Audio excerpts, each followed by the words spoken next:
you reference an adult services librarian at the Ames Free Library. Whether you've made the resolution to read more in 2021 or you're just looking to add some variety to what you've been reading lately, join us for the Winter Reading Bingo Challenge.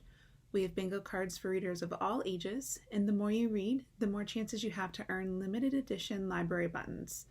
The program runs through March 20th, so join us today and start reading. Today I have recommendations for you for two of the categories on the Adult Winter Reading Bingo card. Read a book with less than 300 pages and read a book with more than 300 pages. Let's get started.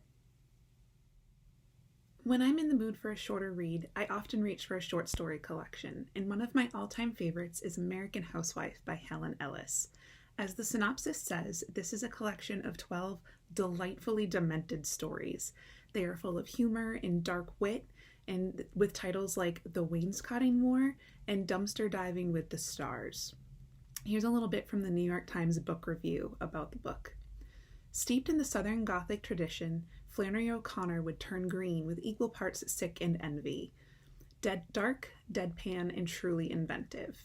So if you're looking for some humor along with some short stories, give this one a try. If you want to read something that feels like a big hug, try How to Be a Good Creature by Cy Montgomery. Cy is an author, naturalist, and adventurer, and this book focuses on the personalities of 13 animals she's encountered throughout her life, whether they're pets or animals she's met through her work. Their stories talk about how animals teach us about compassion and gratitude and forgiveness, and the book is full of beautiful photography and illustrations. It's perfect reading for a cozy winter day. After a year of Zoom meetings and social distancing, I know that a lot of us are ready to throw our phones and laptops out the window. But there is a solution for that, and you can find it in 24/6, The Power of Unplugging One Day a Week by Tiffany Slane. Tiffany is a filmmaker, author, and public speaker who has lived her life on the internet. She's one of the founders of the Webby Awards and co-founded the International Academy of Digital Arts and Sciences. This book chronicles the practice that her family has had for over a decade, where one day a week they completely disconnect from all of their devices. It looks at the connection and creativity that has grown between her family and the benefits of such a practice.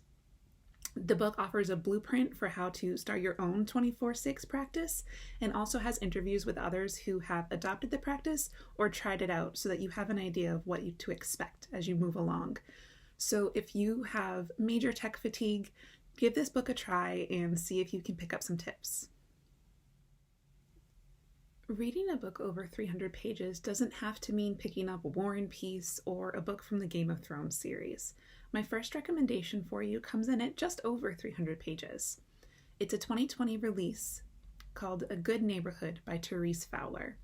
This is a work of contemporary fiction that follows the story of two families and the tensions that begin between them over a tree that borders the property between the two neighbors, and then eventually the relationship that builds between their two teenage children.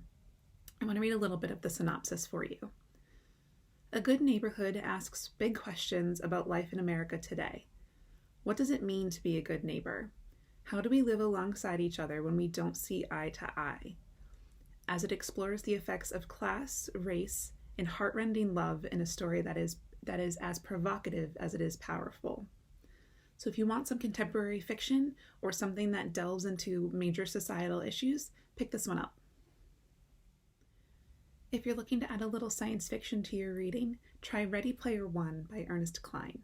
This book takes place in 2024, and it follows Wade Watts, a young man who lives in a society that is in shambles. Like most people, he spends a lot of his day escaping into Oasis, a virtual reality gaming platform. And Wade's goal is to look for and solve the puzzles left behind in Oasis by creator James Halliday. Whoever solves these puzzles is promised a massive prize and fortune. The book is full of throwbacks to 80s gaming and pop culture, and it's a great introduction to science fiction for readers who are interested but a little intimidated by the science and the tech that they may find in other titles. If you're tired of being cooped up at home, Maybe you can find some more appreciation for it with At Home, A Short History of Private Life by Bill Bryson. You may be familiar with some of Bill Bryson's other work, such as A Walk in the Woods or Notes from a Small Island. At Home is an exploration of the different rooms of Bryson's home and an examination of how the items that find their way into our homes get there and what they mean to us. If you want something with some of the trademark wit and humor that Bill Bryson is known for, give this one a try. That's all I have for you today, but don't forget that you can always submit a reader's advisory form to get personalized reading recommendations. Happy reading!